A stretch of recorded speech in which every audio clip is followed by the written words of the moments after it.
Shalom, salam sejahtera bagi kita semua.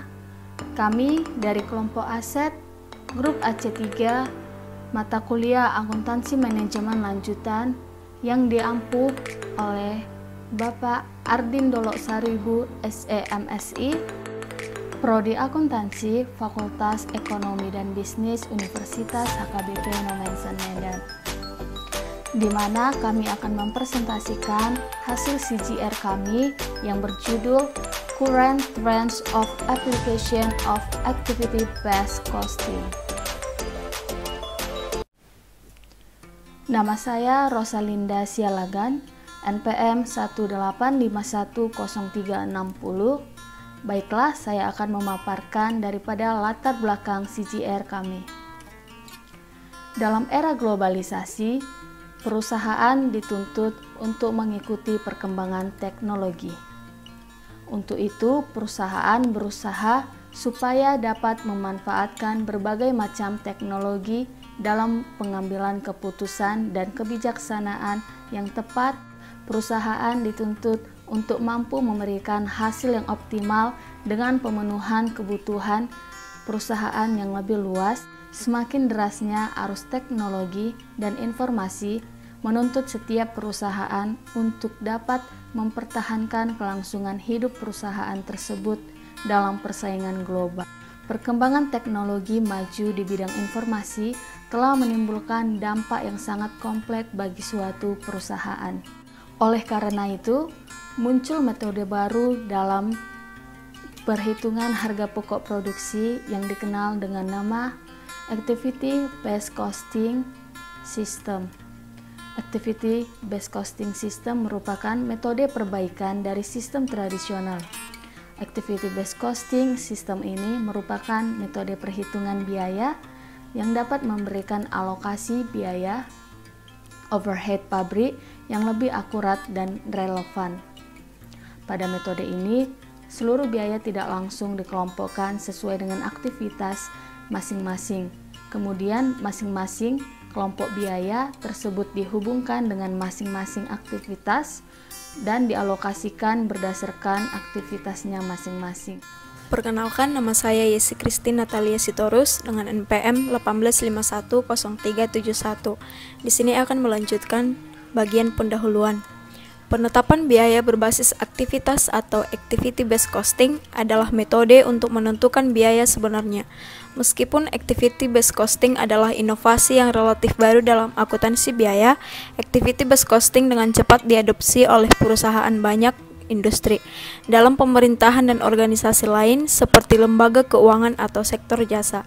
Tujuan penulisan Critical Journal Review: 1. Memahami dan menganalisis kelebihan dan kelemahan dari suatu jurnal. 2. Mempermudah dalam membahas inti hasil penelitian yang ada. 3. Mencari dan mengetahui informasi yang ada dalam suatu jurnal.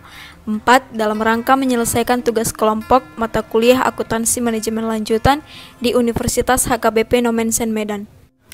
Manfaat Critical Journal Review: 1. Membantu pembaca mengetahui gambaran penilaian umum dari sebuah jurnal secara ringkas. 2. Mengetahui kelebihan dan kelemahan jurnal yang dikritik. 3. Menjadi bahan evaluasi bagi peneliti dalam pembuatan suatu jurnal di penerbitan berikutnya. Identitas jurnal utama: nama jurnal, tren saat ini dalam penerapan berbasis aktivitas. Edisi terbit tahun 2013, pengarang artikel Nitin Kumar dan Dalgobin Mahto. Penerbit Global Management dan Riset Bisnis Akuntansi. Jenis jurnal Global Journals. Perkenalkan, nama saya Trisanti Elizabeth Borutumanggor dengan NPM 185103338. Di sini saya menjelaskan tentang bab 2, landasan teori. Pengertian activity based object costing atau proses costing.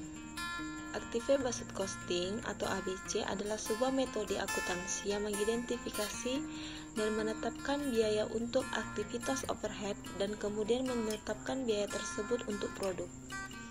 Proses costing adalah penentuan harga pokok yang digunakan dalam situasi di mana produksinya hanya melibatkan satu produk tunggal saja dan dibuat dalam suatu jangka waktu yang lama secara sekaligus. 2.2 Konsep dasar proses costing. Proses costing adalah sistem kalkulasi biaya yang digunakan oleh perusahaan yang memproduksi produk yang sama secara kontinu. Proses costing merupakan metode akuntansi yang menelusuri dan terakumulasi biaya langsung dan proses manufaktur. Perkenalkan, nama saya Idola Paniko Sinambela, NPM 18510341.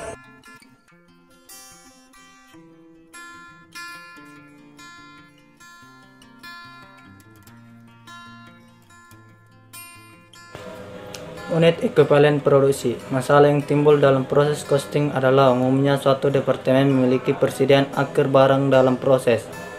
Oleh karena itu, dikonversi secara matematis barang setengah jadi tersebut ke jumlah ekuivalen dari unit barang yang telah selesai.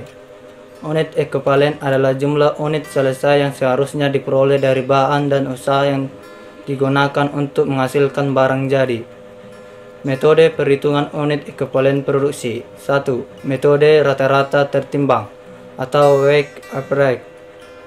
Dalam metode ini, jumlah harga pokok produk dalam proses awal ditambahkan dengan biaya produksi yang dikeluarkan periode sekarang, dibagi dengan unit ekuivalen produk untuk menghasilkan harga pokok rata-rata tertimbang. Harga pokok produk yang dihasilkan oleh departemen setelah departemen pertama merupakan harga pokok kumulatif, yaitu merupakan penjumlahan harga pokok dari departemen 1 ditambahkan dengan departemen berikutnya yang bersangkutan. Laporan produksi metode FIFO. Tahap pertama, menyiapkan skedul kuantitas dan menghitung untuk ekuivalen. Metode FIFO membagi unit dikirimkan keluar menjadi 2, atau unit dalam persediaan awal, unit yang dimasukkan dalam dan diselesaikan dalam periode sekarang. Tahap kedua, menghitung biaya per unit ekuivalen. Biaya per unit hanya berkaitan dengan pekerja yang dikerjakan periode sekarang, atau mengabaikan biaya persediaan awal BDP.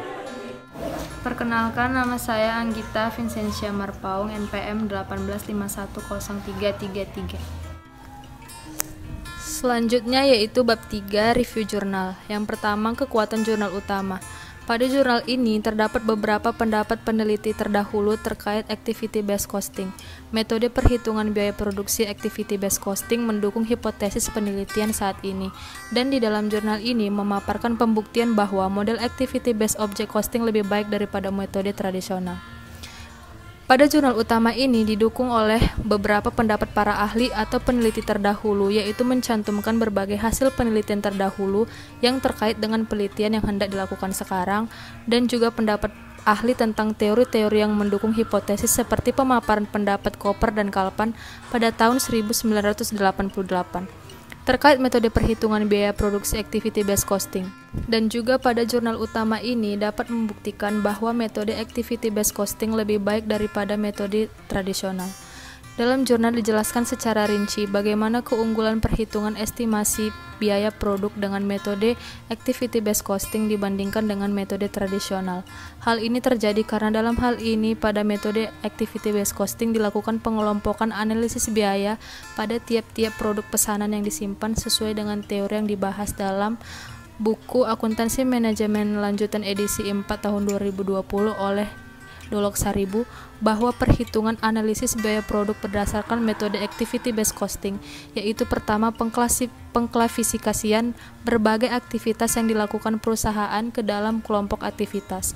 Kedua, pengklasifikasian berbagai kelompok aktivitas pada kelompok biaya atau cost pool, yaitu homogen atau memiliki hubungan sebab akibat yang kuat.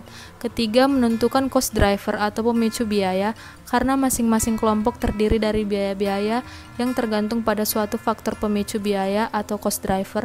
Dan keempat, membebankan biaya aktivitas pada produk. Yang kedua, kelemahan jurnal utama, yaitu ada 1. Dalam jurnal ini tidak ada disebutkan tentang metode penelitian yang digunakan dalam teknik pengumpulan data. Dalam jurnal ini tidak ada disebutkan tentang metode penelitian yang digunakan ataupun teknik pengumpulan data dan sumber data yang digunakan, seperti yang kita ketahui bahwa dalam pembuatan jurnal harus ada prosedur penelitian yang harus diikuti, tetapi dalam jurnal ini tidak diketahui jelas tentang teknik pengumpulan data dan dari mana sumber data diambil, seperti contohnya pada jurnal pembanding kami yang berjudul Penentuan Harga Pokok Produksi Berdasarkan Activity Based Object Proses Costing dengan pendekatan teknologi, memaparkan metode penelitian yang digunakan dan juga sumber data yang mereka dapatkan, seperti dalam metode penelitiannya menggunakan metode analisis deskriptif kuantitatif, yaitu dengan cara menghitung harga pokok produksi di mana metode ini diuraikan dalam bentuk angka. Perkenalkan, nama saya Natalia Tagaol, NPM 18510359. Selanjutnya pada bab 4 menjelaskan tentang kesimpulan. Dengan ini dapat disimpulkan bahwa penghitungan biaya produk berdasarkan pesanan akan lebih akurat jika menggunakan job order costing, karena untuk setiap pesanan dibuatkan satu order yang digunakan sebagai catatan untuk pemakaian atas bahan, upah langsung serta biaya overhead yang diperhitungkan. Setelah satu pesanan selesai dikerjakan, maka harga pokok setiap unit pesanan tersebut dapat diperhitungkan.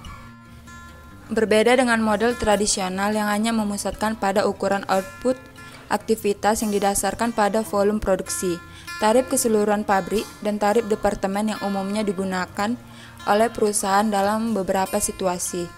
Tarif tersebut tidak berfungsi dengan baik dan dapat menimbulkan distorsi biaya produk yang besar. Akibatnya distorsi biaya produksi dapat merugikan perusahaan, terutama bagi perusahaan yang dikarakteristikkan adanya peningkatan atau ketatnya tekanan persaingan, serta tekanan atas teknologi yang canggih. Dengan demikian, sistem biaya tradisional tidak dapat secara tepat membebankan biaya overhead ke masing-masing produk, sehingga sebaiknya perusahaan menggunakan metode job order costing dalam perhitungan harga pokok produksi dan perhitungan harga jual jika ingin mendapatkan laba yang maksimal. Perbedaan utama antara job order costing model tradisional terletak pada tenaga kerja langsung dan biaya penyimpanan langsung pada standar produk sebuah pesanan. Perbedaan nilai yang dihasilkan disebabkan oleh model tradisional yang digunakan oleh penyimpanan produk dalam menghitung tenaga kerja, dan penyimpanan langsung membebankan biaya selama produksi pesanan. Selain itu, dalam jurnal ini, peneliti perlu memperhatikan metode pengumpulan data dan teknik pengumpulan data agar hasil penelitiannya lebih akurat, serta peneliti perlu menuliskan tentang kelebihan dan kelemahan dari job order costing agar informasi penelitian lebih rinci. Selanjutnya, saran. Peneliti sebaiknya lebih teliti dalam menulis jurnal untuk memasukkan metode pengumpulan data dan teknik pengumpulan data sehingga hasil penelitiannya lebih spesifik dan lebih akurat dan tidak mengulang kesalahan yang sama. Baiklah, demikianlah hasil presentasi kami. Mohon maaf jika ada salah atau kekurangan kami dalam penyampaian. Kami ucapkan terima kasih. Shalom, Tuhan memberkati.